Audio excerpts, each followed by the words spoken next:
Good morning students. आज के इस सेशन में हम लोग एक बहुत ही कहें जटिल कॉन्सेप्ट को सिंपल में समझने का प्रयास करेंगे और वो है ट्रॉपिकल साइक्लोन। ठीक है। ट्रॉपिकल साइक्लोन को समझने के पहले सबसे पहले हम लोग दो चीज़ों को समझेंगे कि साइक्लोन होता क्या है और साइक्लोन की उत्पत्ति के लिए कौन कौन से क्षेत्र हैं जहां साइक्लोन की उत्पत्ति हो सकती है। इससे होगा क्या कि साइक्लोन की उत्पत्ति आखिर क्यों उन्हीं क्षेत्रों में होती है, ये आपको स्पष्ट हो जाएगा पहला। दूसरा चीज क्या है, जब हम लोग ट्रॉपिकल साइक्लोन को पढ़ेंगे तो हम लोग ये देखेंगे उसका उत्पत्ति का क्षेत्र क्या है, वो कौन से कारण हैं या कारक हैं जिनकी उपस्थिति के बाद ही बच्चों ट्रॉपिकल साइक्लोन की उत्पत्ति होगी। ठीक है। दूसरा हम ये समझेंगे कि उसके लिए हीट इंजन का काम कौन कौन करता है, क्यों वो तटीय क्षेत्र में आने के बाद जब उसका लैंडफॉल होता है उसके बाद क्यों वो विनाश की ओर चला जाता है, खत्म हो जाता है। और ये देखेंगे कि इसमें वर्षा क्यों चक्रवात के जो चक्षु होता है या आई होता है उसमें वर्षा क्यों नहीं होता है। आईवाल रीजन से जैसे जैसे बाहर जाते हैं वैसे वैसे वर्षा की मात्रा कम क्यों होती है। दूसरा, साइक्लोन ट्रॉपिकल साइक्लोन एक ही है, उसका विभिन्न क्षेत्रों में नाम क्या होता है। और सबसे महत्वपूर्ण चीज ये देखेंगे कि ग्लोबल वार्मिंग, जैसा आप सभी जानते होंगे कि इंडियन ओशन में जो अधिक चक्रवात आता है वो आता है बे ऑफ बंगाल में। पर हाल के वर्षों में हमने ये पाया है या वैज्ञानिक भी ये पा रहे हैं कि अरबियन सी में जो चक्रवात आ रहा है उसकी तीव्रता भी अधिक हो रही है, इंटेंसिफाई भी है, और उसके द्वारा जो तटीय क्षेत्रों में विनाश है वो भी ज्यादा हो रहा है, इसे भी समझेंगे। तो सबसे पहले हम लोग चक्रवात में एक चीज समझने का ये प्रयास करेंगे कि चक्रवात कहीं भी जब बच्चों होगा, ठीक है, तो वहां सबसे पहले क्या होगा, वायु का कन्वर्ज होगा, वहां वायु मिलेंगे। ठीक है। और जब ये वायु मिलेंगी तो मिलने के बाद इनका अपलिफ्टमेंट या आरोहण होगा। क्या होगा? आरोहण होगा। ठीक है। यानी पृथ्वी पे सतह के वो क्षेत्र जहां वायु का आरोहण होगा या वायु एयर का कन्वर्जेंस होगा वहीं पे साइक्लोन बनेंगे। दूसरा सवाल ये होगा कि सर ये कन्वर्जन होगा कहाँ। तो प्यारे बच्चों ये हमेशा याद रखना कि जहां भी कन्वर्जन होगा वो लो प्रेशर रीजन होगा। कैसा क्षेत्र होगा? Low pressure. अब ये लो प्रेशर जो रीजन है वो दो कारणों से बन सकता है, या तो ये लो प्रेशर थर्मल इंड्यूस्ड हो या मैकेनिकल हो।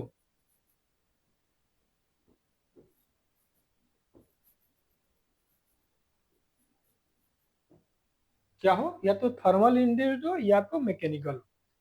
अब इसको हम लोग समझने का प्रयास करेंगे। इसके पहले दो और चीजें छोटी। ये हमने कहा कि जहां भी होगा इसके सेंटर में क्या होगा? लो प्रेशर होगा, और परिधि पे क्या होगा? हाई प्रेशर होगा।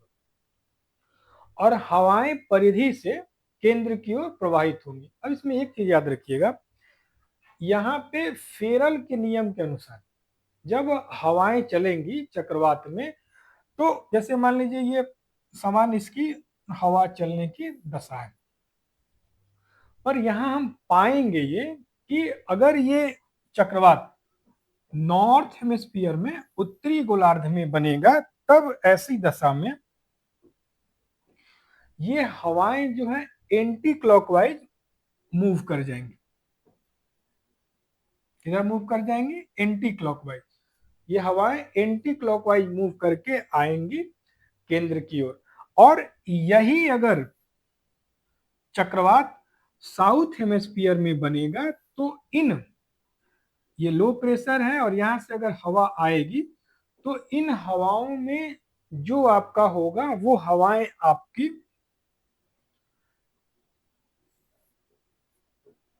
क्लॉकवाइज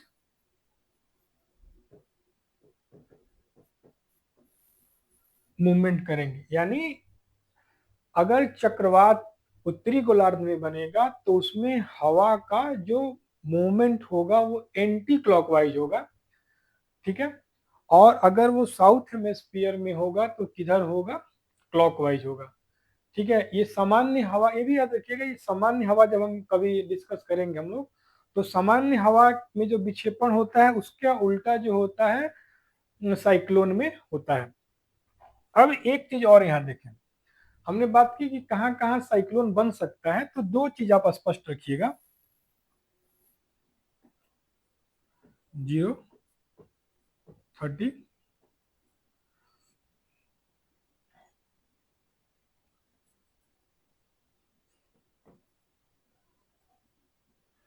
एक मिनट,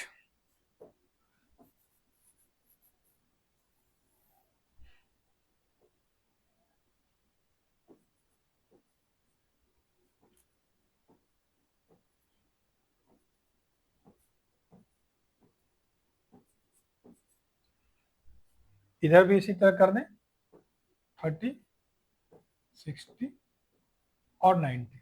अब ध्यान दीजिएगा, ठीक है। 0 डिग्री यहाँ पे तापमान सबसे ज्यादा होगा, तो यहाँ पे हाई टेम्परेचर के कारण क्या बनेगा, लो प्रेशर का निर्माण होगा। इसके विपरीत जो ये आपका 30 डिग्री नॉर्थ और 30 डिग्री साउथ है, यहाँ पे क्या होगा, आपका हाई प्रेशर का निर्माण होगा और यहाँ भी हाई प्रेशर का निर्माण होगा। पर सवाल ये होना चाहिए कि सर इन दोनों क्षेत्रों में तो तापमान यहाँ की तुलना में कम होगा, फिर यहाँ हाई प्रेशर क्यों हो गया। जैसे मैंने पहले कहा था कि यहाँ जो लो प्रेशर बन रहा है वो क्या है, थर्मल इंड्यूस, ताप के कारण बन रहा है। पर यहाँ जो 30 डिग्री उत्तर और दक्षिण में आपका बन रहा है, ये मैकेनिकल इंड्यूस है या गतिक कारणों से बन रहा है। तीसरा, ये जो 60 डिग्री का दोनों किनारा है, यहाँ पे आपको क्या बनेगा, लो प्रेशर का बेल्ट बनेगा और यहाँ भी लो प्रेशर का बनेगा। और इन दोनों का भी निर्माण किसके कारण होगा, तो ये दोनों मैकेनिकल इंड्यूस्ड या गतिज कारणों से निर्मित होगा। दूसरा, ये जो ध्रुव है आपका नॉर्थ का और ये साउथ का, यहाँ पे ताप जनित हाई प्रेशर बनेगा। तो एक यहाँ आपका हाई प्रेशर बनेगा और एक हाई प्रेशर यहाँ बनेगा, ठीक है। अब एक एक करके हम लोग इसको चलते हैं। तो 30 डिग्री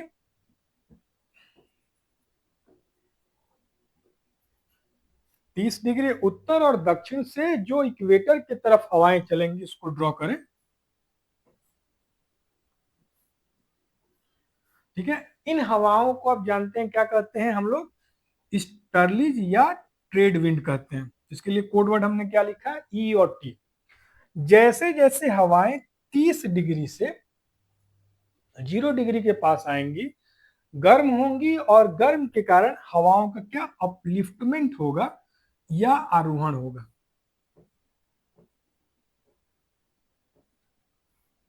ठीक है। तो दोनों कंडीशन पूरा हो गई, हवाओं का अभिसरण भी हो रहा है, कन्वर्जन भी हो रहा है और आरोहण भी हो रहा है। एक बात याद रखिएगा, कहीं भी वर्षा के लिए भी यही आवश्यक दशा है, हवाएं मिले और मिलने के बाद उनका अभिसरण हो, ठीक है। तो एक क्षेत्र तो ये हो गया। अब ध्यान दीजिएगा, जब ये हवाएं आरोहित होकर ऊपरी वायुमंडल में पहुंचेंगी तो ये भारी हो जाएंगी और इनका डाइवर्सिफिकेशन या विसरण क्या होगा होगा और यही हवाएं आके क्या करेंगी, यहां बैठेंगे। अब देखिए एक साइकिल पूरा हो गया, इसी साइकिल को दरअसल हम लोग बोलते हैं हेडली सेल।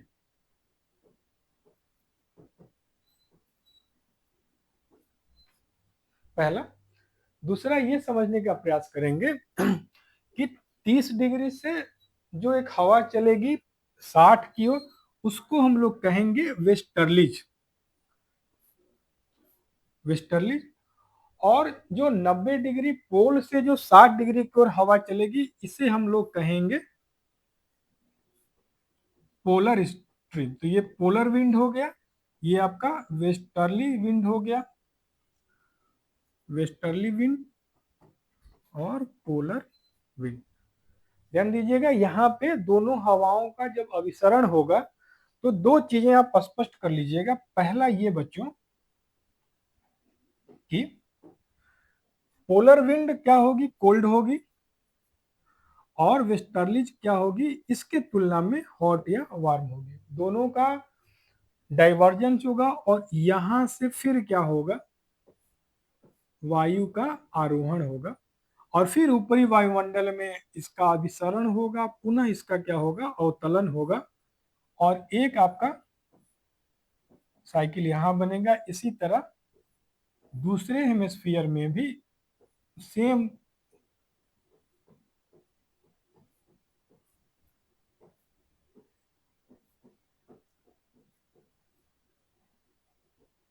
ठीक है, यानी कि एक हेमिस्फीयर में कुल आपको 3 सेल देखने को मिलेगा। जो पहला सेल होगा वो हेडली सेल है, दूसरे को हम लोग क्या बोलेंगे, फेरल सेल, और तीसरा सेल जो होगा उसको हम लोग बोलेंगे पोलर सेल।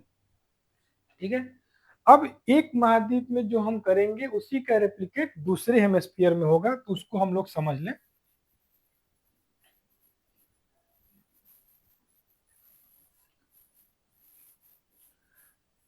आप मेरे साथ साथ ये कर भी सकते हैं। पहला ये देखने का प्रयास करेंगे कि सबसे पहले जहां जहां वायु का अभिसरण होगा, कन्वर्जन होगा, वही साइक्लोन के लिए जो होगा वो फर्टाइल लैंड होगा, ऐसे समझिए। तो पहला आप कहां देख रहे हैं कि हो रहा है, इस रीजन में, और दूसरा कहां हो रहा है, तो इस रीजन में, सॉरी इस रीजन में। यानी तीन ही तो रीजन पूरे विश्व में है जहां पे वायु का विसरण हो रहा है। तो ये जो पहला रीजन है, क्या ये कर्क रेखा और मकर रेखा के बीच में है? तो इसी को, यानी जो हवाओं का, जिन हवाओं का आरोहण कर्क और मकर रेखा के मध्य होता है और उसके द्वारा जब चक्रवात बनेगा तो इसे ही हम क्या बोलेंगे, ट्रॉपिकल साइक्लोन। पहली चीज, अब ध्यान दीजिए, जहां पे एक एक चीजों को स्पष्ट करते हुए आगे बढ़ेंगे। तो ट्रॉपिकल साइक्लोन कहां बनेगा, तो कर्क, यानी 30 और 30 के मध्य बन रहा है, उसको और हम लोग लिमिटेड कर देंगे तो कहेंगे कर्क और मकर रेखा के मध्य बनने वाले चक्रवात को हम लोग क्या कहेंगे, तो कहेंगे ट्रॉपिकल साइक्लोन। पहली चीज। दूसरी चीज क्या यहाँ पे इंपॉर्टेंट है, वो ये है कि जो ट्रॉपिकल साइक्लोन है उसमें क्या हवाएं एक ही तरह की हैं या विपरीत की हैं? तो ध्यान से देखिएगा, तो दोनों में स्टर्लिज या ट्रेड विंड है, और स्टर्लिज या ट्रेड विंड दोनों तो एक समान की है, यानी दोनों का नेचर क्या होगा, एक समान है। दोनों गर्म हवाएं होंगी और दोनों आ किधर से रही हैं, तो मकर और कर्क रेखा के क्षेत्र से आ रही हैं। तो यहां से एक चीज क्या स्पष्ट हो जाएगा आपके लिए कि जो भी ट्रॉपिकल साइक्लोन बनेगा उसमें हवाएं एक ही तरह की होती हैं। हवाओं का नेचर जो होता है, उनकी क्वालिटी होगी एक ही होगी, और वो हवाएं क्या होगी, ईस्टर्ली या पूर्वी पवन होंगी। दूसरी चीज, अब ध्यान से आइए, जो 60 डिग्री पे हवाओं का कन्वर्जेंस हो रहा है, यानी कि पोलर, पहली कौन सी हवा मिल रही है, पोलर, और दूसरी क्या है आपका, वेस्टर्लीज। अब ध्यान ये दीजिएगा, वेस्टर्लीज के तुलना में, यानी कि पछुआ के कंपैरिजन में, जो पोलर विंड है वो अधिक ठंडी होगी, तो ये क्या हो गई, कोल्ड, और इसके तुलना में ये क्या हो गया, हॉट। तो जो कोल्ड विंड होगी वो हॉट विंड के तुलना में भारी होगी, पहली चीज, डेंसिटी ज्यादा होगी, भारी होगी, और जो वेस्टर्लीज होगी वो हल्की होगी। यानी दो तीन चीजें स्पष्ट कीजिए। पहली, क्या 60 डिग्री जो है वो अयनवर्ती क्षेत्र है, ट्रॉपिक ऑफ कैंसर और ट्रॉपिक ऑफ कैप्रिकॉन के अंदर है या बाहर? पहली चीज, बाहर है, तो क्या कहेंगे, ये एक्स्ट्रा ट्रॉपिकल साइक्लोन है, या इसे क्या कहते हैं, टेम्परेट साइक्लोन। यानी जो 60 डिग्री के आसपास साइक्लोन बनेगा उसके क्षेत्र के, उसको हम लोग क्या कह सकते हैं, एक्स्ट्रा ट्रॉपिकल साइक्लोन,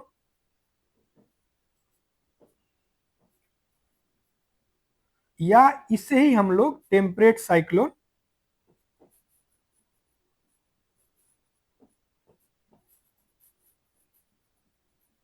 कहते हैं। पहली चीज, क्या इसमें हवाओं की जो जो विंड है उसका नेचर एक है या अलग अलग? कहेंगे सर अलग अलग, एक पोलर है एक वेस्टर्ली है।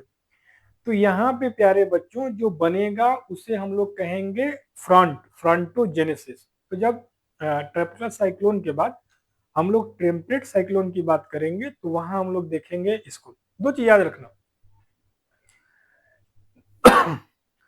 ट्रॉपिकल साइक्लोन हमेशा जब गर्मी अपने चरम पे होगा तब बनेगा, ठीक है। दूसरी चीज, ट्रॉपिकल साइक्लोन का प्रवाह जो होगा वो ईस्ट से वेस्ट की ओर होगा। क्यों? क्योंकि नाम ही किसके कारण बन रहा है, पूर्वी पवन के कारण, ईस्टर्लीज के कारण। जबकि जो आपका टेम्परेट साइक्लोन होगा वो पछुआ पवन के कारण, इसमें जो प्रवाह होगा वो वेस्ट से ईस्ट की ओर होगा। चार पांच अंतर आप समझ गए। अगर यहाँ तक कोई दिक्कत होगा तो आप कमेंट बॉक्स में जरूर डालिएगा, ठीक है। अगले चीज पे हम आते हैं।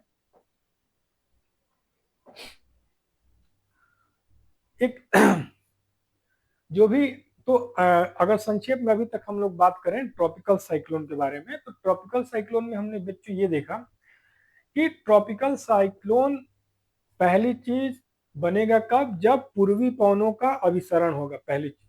दूसरी चीज क्या देखा हमने, ट्रॉपिकल साइक्लोन के लिए इंपॉर्टेंट क्या है कि गर्मी ज्यादा हो। एक और चीज यहाँ स्पष्ट याद रखिएगा, ट्रॉपिकल साइक्लोन हमेशा समुद्र में ही बनेगा, और समुद्र में तभी बनेगा जब वहां का तापमान 27 डिग्री सेंटीग्रेड से ज्यादा हो। तो आगे आने वाले स्लाइड में हम यही समझेंगे। यहाँ संक्षेप में ये जानिएगा कि एक ही साइक्लोन है पर उसको क्षेत्र विशेष में अलग अलग नाम से जानते हैं। जैसे कोई बच्चा ही है तो उसको कोई टुल्लू कहता है, कोई लुल्लू कहता है, कोई इसको गोलू कहता है, स्कूल में कोई अन्य नाम होता है। उसी तरह साइक्लोन सभी ट्रॉपिक ऑफ कैंसर और ट्रॉपिक ऑफ कैप्रिकॉन के बीच ही के हैं, पर क्षेत्र विशेष में इनका नाम अलग अलग। जैसे जब आप ऑस्ट्रेलिया रहेंगे तो इस साइक्लोन को क्या कहा जाएगा, विली विली कहा जाएगा, ठीक है। जब आप जापान और चाइना के क्षेत्र में रहेंगे तो याद रखिएगा, इसे जापान में टाइफू और चीन में टाइफून। कभी कभी एग्जाम में टाइफून अगर दे चीन के लिए, कोई एक रहेगा तो आप कर लेंगे। अगर अलग अलग दे तो हमेशा याद रखिएगा जापान में टाइफू एवं चीन में टाइफून। इंडिया में जब आएंगे तो इसे हम सामान्यतः क्या बोलते हैं, चक्रवात, साइक्लोन ही बोलते हैं। जब आप मैक्सिको की खाड़ी या कैरेबियन सी के रीजन में रहेंगे, यानी अटलांटिक महासागर और अमेरिका वाले क्षेत्र में रहेंगे, तो इसे हम लोग हरिकेन के नाम से जानते हैं। चार नाम, विली विली, टाइफू, टाइफून, हरिकेन, और आपने इंडियन ओशन में अगर होंगे तो साइक्लोन। अब देखिए, जो वो कौन से कारक हैं जिनके होने पे ही साइक्लोन का निर्माण होगा, ट्रॉपिकल साइक्लोन का निर्माण होगा, इसको आप लिखते भी जाएं और समझते भी जाएं। पहला क्या होना चाहिए कि याद रखिएगा, हमेशा जो साइक्लोन बनेगा उसका निर्माण कहाँ होगा, समुद्री क्षेत्र में। अयनवर्ती ट्रॉपिक ऑफ कैंसर और ट्रॉपिक ऑफ कैप्रिकॉन के मध्य जो सागर आएंगे वहीं पे। सागर का तापमान कितना होना चाहिए, तो कहेंगे 26.5 है, आप हमेशा याद रखिएगा 27 डिग्री सेंटीग्रेड के ऊपर होना चाहिए, पहली। दूसरी, जब हवाओं में आर्द्रता अधिक होगी तभी जो है साइक्लोन का निर्माण होगा। आर्द्रता नहीं रहेगी तो साइक्लोन अगर बनेगा भी तो उसमें वो शक्ति या पावर नहीं होगा। दूसरा, ये इंपॉर्टेंट चीज है, जब हवाओं का आरोहण होगा, पहले हवाएं मिली, गर्मी के बाद इसका आरोहण हुआ, तो ऐसे कंडीशन में बच्चों ये याद रखना कि हवाओं में अगर सियरिंग होगी, अगर हवाओं में विक्षेप अधिक होगा, घूर्णन, अगर ऊर्ध्वाधर हवाएं उठ रही हैं तो उसमें ज्यादा विक्षेप नहीं होना चाहिए, ठीक है। इसको हम लोग आगे एक स्लाइड में रियल एग्जांपल से मैं समझाने का प्रयास करूंगा। होता क्या है दरअसल, अगर यहाँ भी संक्षेप में बताएं, जब हवाएं आरोहित होती हैं, ठीक है, तो आप सभी जानते होंगे जैसे जैसे हवा का तापमान, जब हवाओं का आरोहण होगा तो तापमान कम होगा, क्योंकि वायुमंडल सघन से विरल होता जा रहा है और हवाओं में फैलाव ज्यादा होगा, तो उसकी तापमान जैसे जैसे कम होगा, टेम्परेचर वायु का जैसे जैसे कम होगा, ह्यूमिडिटी कैरिंग करने की क्षमता भी कम होगा। ऐसे दशा में जो वायु है वो क्या होगी, धीरे धीरे संतृप्त होते जाएगी, और वायु जैसे जैसे ऊपर होगी, जब संतृप्त होगी, तो जो उसमें जलवाष्प है वो संतृप्त जब होगा, तो वाटर वेपर से वो अपना क्या करेगा, स्टेट चेंज करेगा। वो किसके तरफ मुड़ेगा, अब वो जल की तरफ मुड़ेगा, यानी कंडेंसेशन जब होगा तो वाटर वेपर जल की तरफ मुड़ेगा। ये डिपेंड कब किस पे करेगा, कि वो ओस बनेगा, ड्यू बनेगा, फ्रॉस्ट बनेगा, फॉग बनेगा, वहां के टेम्परेचर पे। अगर उसको हम लोग जब ड्यू पढ़ेंगे तब समझेंगे। अभी ये समझिए कि वायु जब सेचुरेटेड हो गई, 100 डिग्री ह्यूमिडिटी हो जाएगा, तब जब संघनित होगा, जब बादल का निर्माण होगा, तो अगर विक्षेपण कम होगा तो बादल का निर्माण एक के ऊपर एक होगा, और ये दशा साइक्लोन को अधिक स्थायित्व प्राप्त करता है। यानी लो विंड शेयरिंग होना चाहिए, वायु में कर्तन जिसे कहें या घूर्णन कहें, कम होना चाहिए ऊर्ध्वाधर, पहली चीज। दूसरा सबसे इंपॉर्टेंट चीज, जहां पे इक्वेटर पे कभी भी साइक्लोन का निर्माण नहीं होता है। कहेंगे क्यों आखिर नहीं होता है, तो याद रखिएगा, इक्वेटर पे कोरियोलिस फोर्स का जो मान होता है वो शून्य होता है, और कोरियोलिस फोर्स ही वो हीरो कहें, एक्टर कहें, जो भी कहें, विलन कहें, वही वायु में विक्षेपण करता है। तो 0 से 5 डिग्री के मध्य कोरियोलिस फोर्स का वैल्यू 0 या लगभग न्यून होने के कारण इसमें विक्षेपण नहीं होता है, तो हवाएं अभिसरित यहाँ पे नहीं हो पाती हैं, जिसके कारण यहाँ पे चक्रवात नहीं मिलेगा। जब भी चक्रवात मिलेगा 5 डिग्री उत्तर दक्षिण के ऊपर और कर्क और मकर रेखा के मध्य मिलेगा, ठीक है। दूसरी चीज, जब कभी चक्रवात बने उसके पहले वहां एक लो प्रेशर का रीजन बनना चाहिए, ठीक है, तभी हवाएं तीव्र से वहां पे आएंगी, हवाएं अभिसरित होंगी, हवाएं फिर गर्म होंगी, उनका आरोहण होगा, आरोहण के बाद वो ठंडी होंगी, ठंडी होंगी तो फिर क्या होंगी, सेचुरेटेड होंगी, फिर कंडेंसेशन होगा, और जब कंडेंसेशन होगा तो उनके द्वारा हीट रिलीज किया जाएगा, उसे ही हम कहते हैं लेटेंट हीट, जो कि चक्रवात के लिए ऊर्जा का काम करता है। आगे समझिए, इसी चीज को देखिए यहाँ पे एक्सप्लेन किया गया। महासागर गर्म होगा, जब गर्म होगा तो क्या होगा, पानी गर्म होने के साथ वाष्पीकृत होगा, हवाओं में नमी बढ़ेगी, ठीक है, हवाएं, अब यहाँ पे देखिएगा, हवाएं गर्म होगी, नमी अधिक धारण करेंगी, हवाएं ठंडी होगी, नमी धारण करने की क्षमता कम होगी, ऐसा पीछे हमने डिस्कस किया। दूसरा दूसरा चरण क्या होगा, इवेपोरेशन होगा, यानी जल जो है जलवाष्प में परिवर्तित होगा, और जैसे जैसे ऊपर उठेगा, देखिए जैसे ही नम हवा ऊपर उठेगी सतह के पास दबाव कम हो जाएगा, ऊपर हवा उठी, पुनः हवा आएंगी, और ये प्रक्रिया लगातार चलती रहेगी। ये हवा ऊपर उठेगी और जिसको नमी है वो बादल में परिवर्तित होगा, पुनः हवाएं आएंगी, वो ऊपर उठेंगी, पुनः बादल में परिवर्तित होंगी, और ये एक के ऊपर क्या होगा, आपका सजते जाएंगे। जितना, इसीलिए क्या, जितना इसमें कर्तन कम होगा, अगर विक्षेपण नहीं होगा तो एक के ऊपर जब एक सजेंगी तो वो एक कहें तो मैसिव साइक्लोन का रूप धारण कर सकती है, उसके द्वारा वर्षा भी ज्यादा होगा। अब देखिए, ये जो कहा था, ऊपर उठती हवाओं का दबाव कम होता है, फैलती हैं बिना उष्मा के, एडियाबेटिक, जो आप नॉर्मल लैब से पढ़े हैं वो होता है यहाँ पे ड्राई एडियाबेटिक। और अच्छा, ये एक कॉन्सेप्ट ये है कि जब शुष्क हवा होती है और वो उठती है तो ज्यादा तीव्र गति से ठंडी होती है, उसका रेट क्या होता है, 9.8 डिग्री पर किलोमीटर। पर वही हवा जब ठंडी हो जाती है तो उसे हम लोग कहते हैं मॉइस्ट एडियाबेटिक लैप्स रेट। जब हवाओं में ठंडी हो जाती हैं तो उसे और ठंडी होने का जो दर होता है वो कम होता है। हमेशा यदि याद रखिएगा, जब कभी हम लोग पढ़ेंगे कि स्टेबल कंडीशन कब होगा नॉर्मल लैप्स रेट जो ड्राई से क्या हो, ड्राई एडियाबेटिक से, तो वहां इसे और डिटेल में समझेंगे। अब कैसे आप समझेंगे कि संघनन होता है और उसके द्वारा कंडेंसेशन होता है? तो अभी गर्मी का दिन है, जब आप फ्रीजर से पानी निकालते हैं तो फ्रीजर का पानी जो बोतल होता है वो तो ठंडा होता है, और शीशे का बोतल या प्लास्टिक का बोतल रखें तो उससे जल का तो रिसाव नहीं होता। तो जब गर्म हवाएं आती हैं और उस बोतल से टकराती हैं तो उनका क्या होता है, संघनन होता है। और यही संघनन का सबसे, अब इसी को अगर आप कम तापमान में करेंगे तो यही जो बूंदे हैं क्या है, वो बर्फ बन जाएंगी। तो एक साधारण उदाहरण से समझाया गया।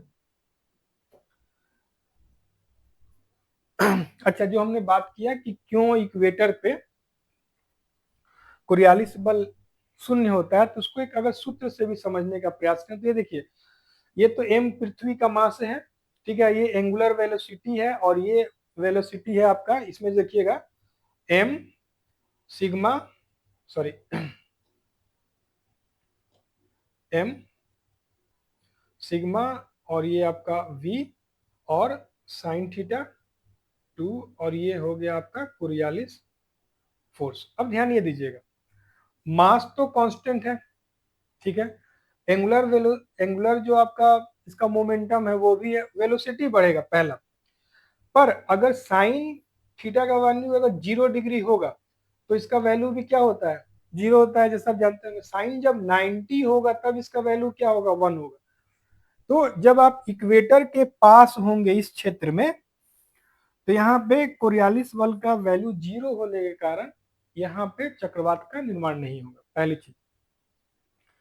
दूसरा ये देखिएगा, ये कि विंड में क्या होना चाहिए, लो विंड शेयर होना चाहिए। इसे उदाहरण से समझिए, ये नीचे से जब हीट दिया जा रहा है और वायु का आरोहण हो रहा है, अगर इस हीट का क्षेत्र बदलेगा, अगर यहाँ पे आपका वायु का शेयरिंग होगा तो क्या होगा, हवाएं दूसरे जगह से आरोहित होंगी, और ऐसे क्रम में जो एक के ऊपर एक जो बादल का बनने का क्रिया होगा वो नहीं होगा। और इसके द्वारा क्या होगा, बादल के द्वारा जब वाटर वेपर का जब कंडेंशन होता है, कंडेंशन के बाद जब उसके द्वारा लेटेंट हीट रिलीज किया जाता है, वही क्या करता है, साइक्लोन को पावर देता है। और जब पावर ही कम मिलेगा तो वैसे दशा में क्या होगा, साइक्लोन, सशक्त साइक्लोन का निर्माण नहीं होगा। ये हमने विंड शेयरिंग को एक समझने का प्रयास किया इससे। यही सेम कंडीशन इसमें भी बताया गया। ठीक है, आगे बढ़ते हैं। अब देखिए चक्रवात का स्ट्रक्चर क्या होगा, ध्यान से देखिएगा। हवाएं आ रही हैं, हवाओं के बाद आरोहण हो रहा है, आरोहण के बाद क्या होगा, संघनन होगा, संघनन के बाद क्या होगा, यहाँ पे बादल का निर्माण होगा एक के ऊपर, और इसके द्वारा लैटेंट एनर्जी जो है मुक्त की जाएगी। ये बादल का निर्माण हो रहा है। अब जब बादल एक सीमा के ऊपर बढ़ेगी तो इसी बादल के द्वारा, याद रखिएगा, यहाँ जो बादल बनेगा क्यूमुलोनिम्बस बनेगा और इनके द्वारा वर्षा होगी। किंतु अब देख रहे हैं जब ये हवाओं का आरोहण हो रहा है तो साथ में जब ये हवाएं ऊपर जाके ठंडी होती है तो एक हवा इसमें अवतलित भी होती है। इस अवतलन के कारण ही चक्रवात का जो चक्षु है या आंख है, इसमें वर्षा नहीं होती है। तो हमेशा याद रखिएगा, चक्रवात के आंख में ऊपरी वायुमंडल से वायु का क्या होता है, सबडक्शन होता है, एयर का सबडक्शन होता है, जिसके कारण उसके चक्षु में वर्षा नहीं होती है। इसी चीज को यहाँ लिखा गया है, बिल्कुल शांत साफ होता है, हवाएं उठने के बाद नीचे की ओर इसमें एक हवा बैठती है। पहली चीज, आंख के ठीक बाहर जब जाएंगे तो ये वर्षा का होगा, सबसे अधिक वर्षा क्या होगा, आंख के आई वाल के पास। जैसे जैसे हम आई वाल से बाहर की ओर जाएंगे वर्षा की मात्रा कम होती जाएगी, पहली चीज। दूसरी चीज, ट्रॉपिकल साइक्लोन को ऊर्जा मिल रहा था समुद्र में वाष्पोत्सर्जन, संघनन, लैटेंट रिलीज के बाद। जब कभी भी चक्रवात समुद्र को छोड़ के जैसे ही तटीय क्षेत्र पे आएगा, वैसे ही चक्रवात क्या होगा, खत्म होना शुरू हो जाएगा, उसका प्रभाव सीमित हो जाएगा। चक्रवात पर लैंडस्लाइड करेगा, वहां पे वो क्या करेगा, विनाश करेगा, वहां से भीतर जाएगा, एनर्जी खत्म, चक्रवात खत्म हो जाएगा। अब जो एक ये चीज दिया है, याद ये रखिएगा कि अच्छा एक यहाँ फैक्ट और एक बता दें, जितने भी चक्रवात आते हैं, चाहे वो ट्रॉपिकल हो चाहे टेम्परेट हो, उसका 85% जो चक्रवात है वो नॉर्दर्न हेमिस्फीयर में आता है। तो याद क्या रखना होगा कि चक्रवात जो होता है वो नॉर्दर्न हेमिस्फीयर में अधिक आता है, साउदर्न हेमिस्फीयर में कम आता है। पहला चीज, भारत के विशेष में बात करें तो जैसा आप सभी जानते हैं, अगर यहाँ मैं मैप ड्रॉ भी कर दूं, ठीक है, तो ये आपका क्या है, अरबियन सी, और इधर क्या है, बे ऑफ बंगाल। तो बे ऑफ बंगाल में वो कौन सी परिस्थितियां हैं जिसके कारण यहाँ चक्रवात सामान्यतः ज्यादा आते हैं।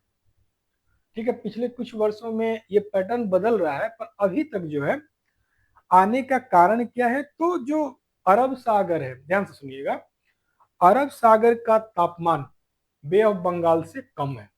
ठीक है, यहाँ क्या लिखा गया है, बे ऑफ बंगाल अधिक गर्म है और अरब सागर अपेक्षाकृत ठंडा है। पहला। दूसरा क्या है, बे ऑफ बंगाल की जो हवा है उसमें नमी ज्यादा होती है, उसके तुलना में अरब सागर में नमी की मात्रा कम होती है।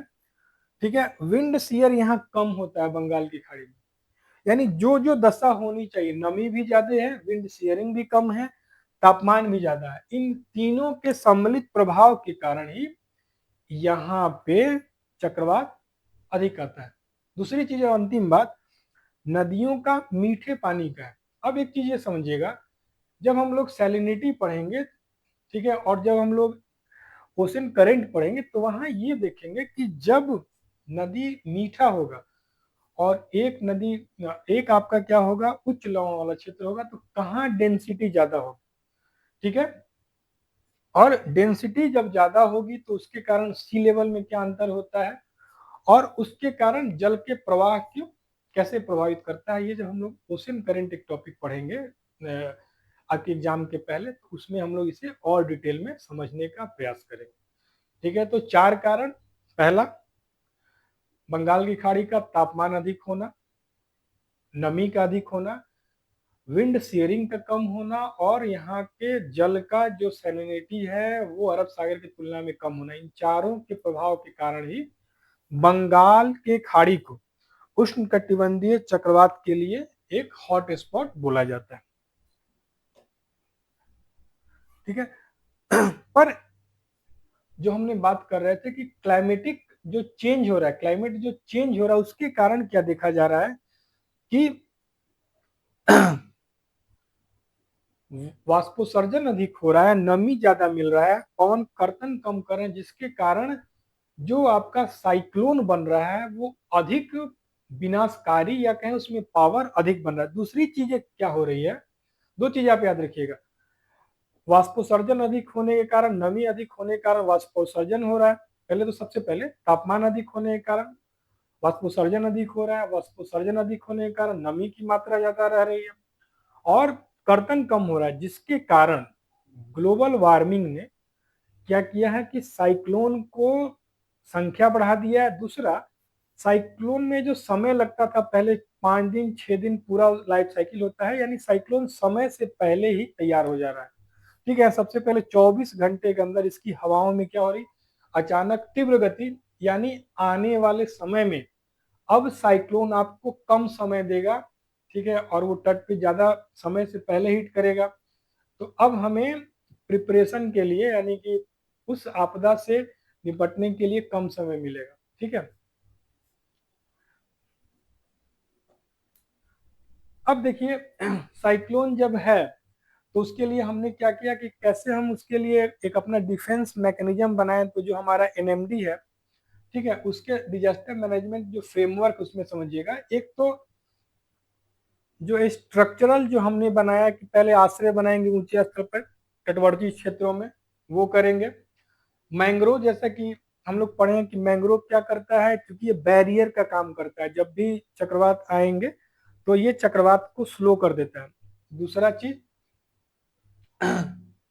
एक हम क्या करेंगे कि समुद्र में हम अर्ली वार्निंग सिस्टम लगाते हैं उसके लिए। दूसरा, उपग्रह सेटेलाइट, रिमोट सेंसिंग सेटेलाइट, जिसके द्वारा समुद्र में जलीय जलीय जो गुणों में जो परिवर्तन होता है उसे, और ऊपरी वायुमंडल में बादलों के निर्माण में क्या हो रहा है वो देखने का हम काम करते हैं।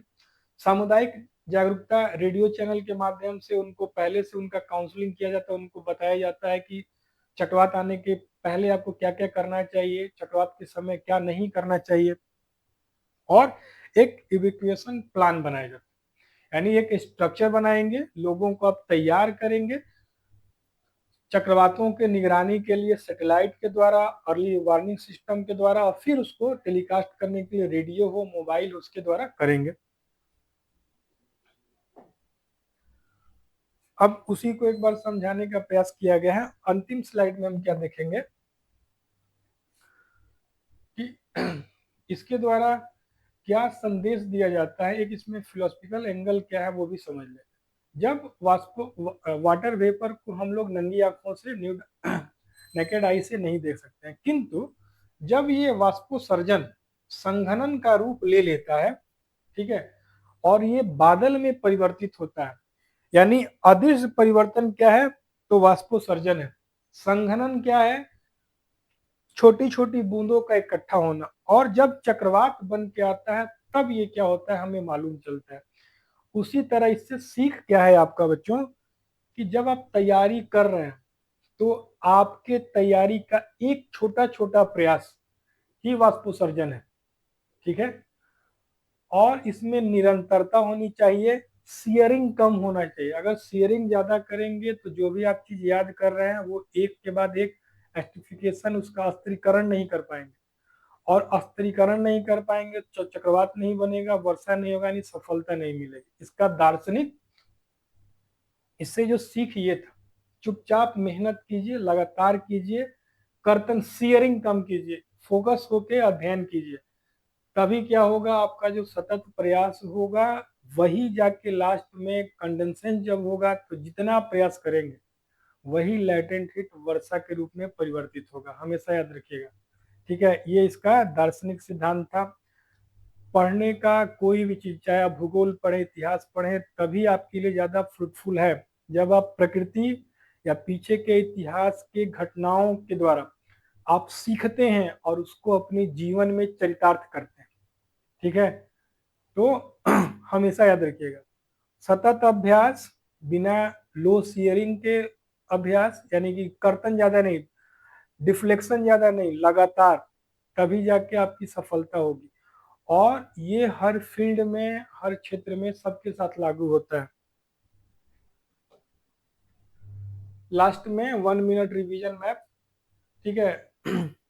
कहाँ होना चाहिए, ठीक है, तो अयनवर्ती क्षेत्र में होना चाहिए, टेम्परेचर 27 डिग्री होना चाहिए, ऊर्ध्वाधर लो विंड शेयरिंग होना चाहिए, ठीक है। दूसरा, ऊर्जा इसको कहाँ से मिलता है, तो लैटेंट हीट, कंडेंसेशन क्या है, एडियाबेटिक कूलिंग। संरचना हम लोग देखे, आंख, वर्षा नहीं होगा, क्यों, वायु का उसमें सबडक्शन होता है। आंख की दीवार सबसे अधिक वर्षा, जैसे जैसे उससे बाहर क्यों जाएंगे वर्षा की मात्रा कम। आधुनिक मुद्दा क्या था, ग्लोबल वार्मिंग ने साइक्लोन को समय से पूर्व, ये क्या हो मेच्योर हो जा रहा है, इससे विनाश अधिक होगा और हमें समय कम मिलेगा।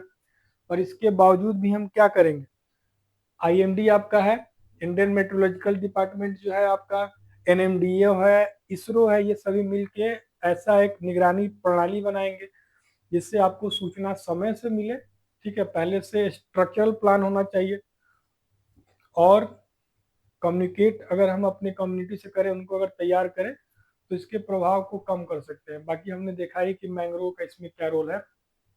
दो चीज, इस वीडियो के डिस्क्रिप्शन में इससे संबंधित पीडीएफ आपको मिल जाएगा, टेलीग्राम चैनल पे चले जाइएगा। दूसरी चीज क्या करना है आपको, अगर इसमें कहीं आपको स्पष्ट कोई चीज नहीं हो रहा है तो उसे आप जब मेंशन कर देंगे तो इससे आगे वाले वीडियो में मैं ये भी प्रयास करूंगा एक अलग से वीडियो बना के इन चीज़ों को स्पष्ट कर दूं।